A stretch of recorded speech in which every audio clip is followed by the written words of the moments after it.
Fiquei lendo Bíblia, aquilo foi muito importante para mim, porque você lia textos, ou eu lia textos, que eu dizia, como é que isso foi escrito há milênios e está fazendo tanto sentido para mim agora? A sensação que eu tinha é que eu estava num diálogo com Deus, que as minhas questões ele respondia com a própria palavra. Aí eu sarei da hepatite, naquele ano eu realmente me converti, demorou um pouquinho ainda, foi um processo, mas eu realmente me converti e eu entendi que a minha missão na Terra era poder compartilhar aquilo e mostrar o Deus lindo, maravilhoso, que criou as praias, que criou as cachoeiras, que criou as montanhas, que criou o mundo. Esse Deus que é bom, a minha missão era mostrar para os meus amigos e para a minha geração que ele era bom. Porque quando alguém queria se espiritualizar lá na década de 80, 90, o cristianismo era a última opção. O cara podia virar budista, espírita, o que for. Mas crente, havia um preconceito absurdo.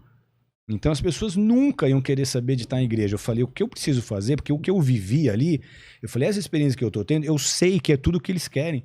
Essa paz, essa alegria, esse amor, essa vida que está saindo de mim aqui, é tudo que eu sei que eles querem. Eu só preciso arrumar um jeito de fazer uma ponte e de construir um acesso para que eles possam passar por cima desses preconceitos, desses bloqueios mentais e tenham as suas experiências como eu também estou tendo. Foi aí que nasceu o Bola.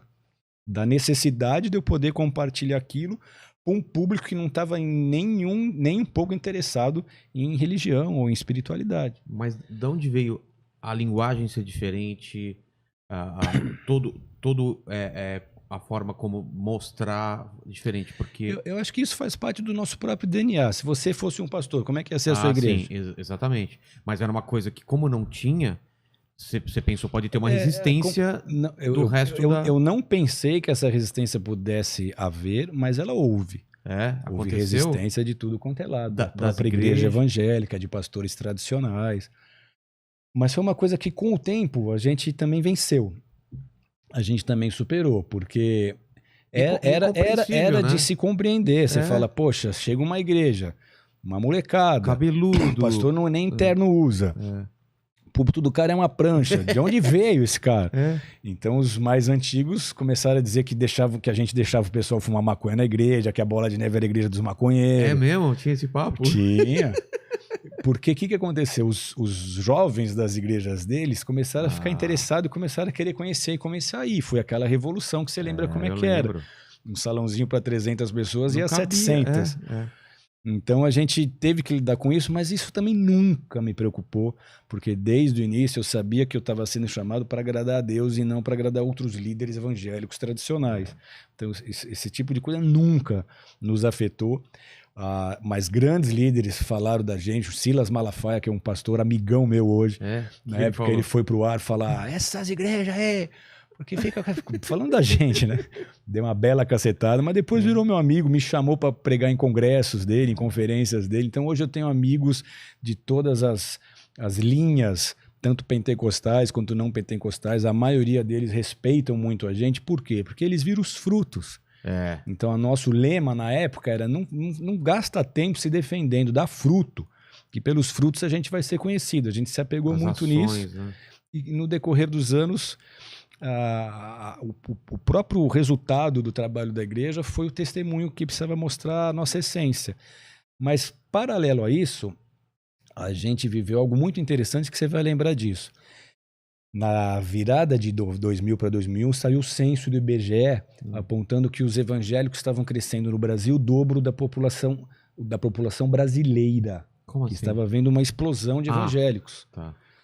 Então, alguma agência de notícias, talvez a Reuters, eu não sei, fez uma matéria mostrando que os evangélicos cresciam porque eles inovavam.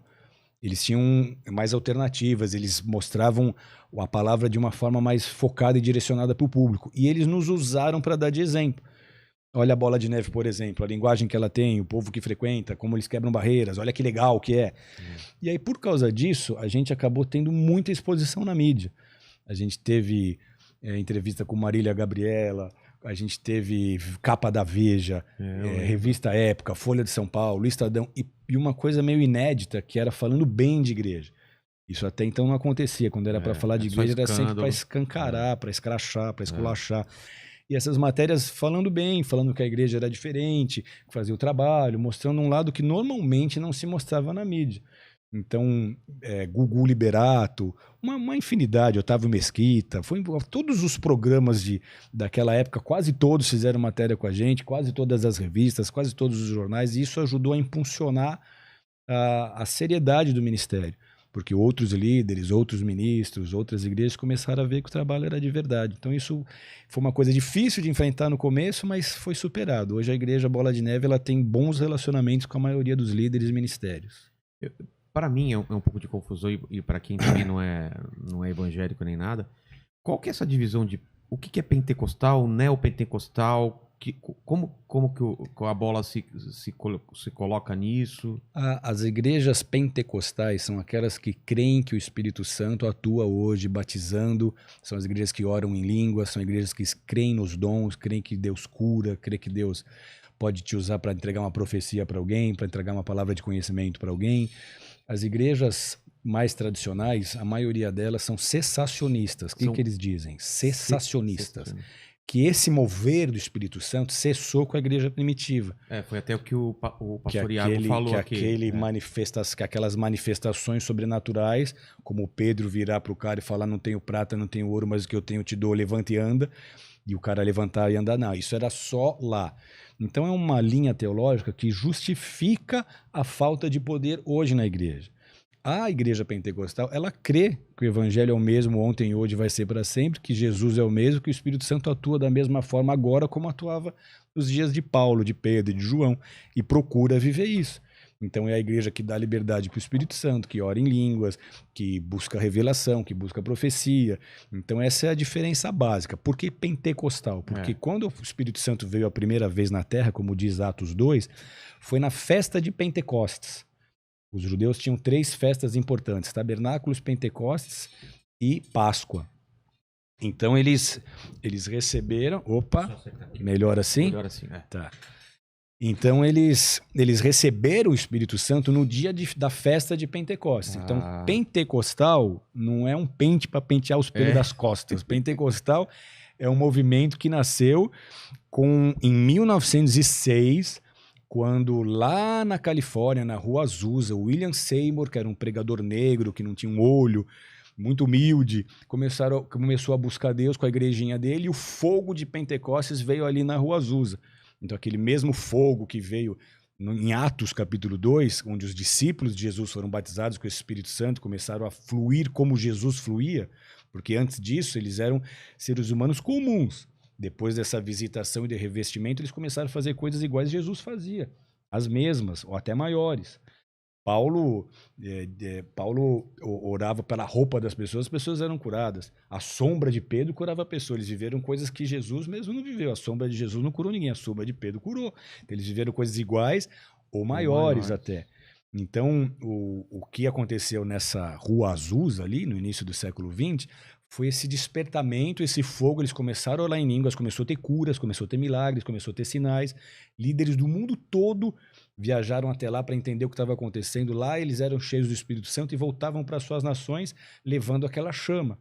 Então o Brasil, ele foi também beneficiado por esse movimento, porque os líderes que vieram para cá, eles foram formados por um pastor de Chicago que foi para lá, foi cheio do Espírito Santo, voltou para Chicago, formou um monte de gente nessa visão, e aí 2 suecos cheios do Espírito Santo tiveram um sonho que eles tinham que ir para o Pará, para Belém do Pará. Caramba! E aí eles vieram para cá, começaram a Assembleia de Deus, que foi a primeira igreja pentecostal do Brasil.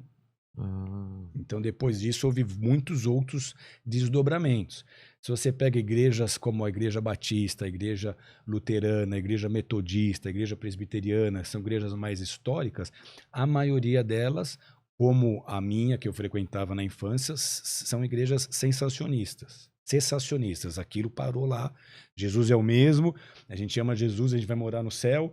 Não tem nem como ficar discutindo muito sobre isso, porque eu creio. Se você não crê, eu te respeito, você me respeita. Mas a diferença básica é essa. E neopentecostal? Neopentecostal é uma terminologia designada para classificar igrejas que elas teriam uma novidade a ser apresentada pela palavra. Em que sentido? Além de eu ser pentecostal, eu tenho visões, eu tenho doutrinas de que você pode conquistar, de que você pode realizar, de que Deus vai te prosperar. Tá. Então ela ficou muito marcada pela história da teologia da prosperidade. Isso acabou sendo um ponto de crítica de outras linhas. Não, eles falam muito só sobre a prosperidade, sobre você conseguir, sobre você poder, sobre você realizar, crescer, que era uma linha que outras denominações não iam. Então, a maioria eram igrejas que pregavam a salvação, as outras pregavam salvação e o Pentecostes, e essas igrejas vieram com uma proposta mais dinâmica para o dia a dia, para ajudar as pessoas a lidar com os problemas do seu dia a dia usando a palavra. Entendi. Tudo bem, Jesus vai voltar, Jesus mora no meu coração e um dia eu vou morar no céu, mas enquanto eu estiver por aqui, entendi. como é que vai ser? Então esses líderes começaram a mostrar como que os princípios bíblicos funcionam no dia a dia. A igreja Bola de Neve, ela não se considera nem uma igreja neopentecostal, ela se considera uma igreja pentecostal. Mas, como muitas outras que nasceram na nossa geração, nós somos uma das últimas, mas você pega Sara Nossa Terra, Renascer, entre outras, você vê que são igrejas classificadas como neopentecostais. Exatamente.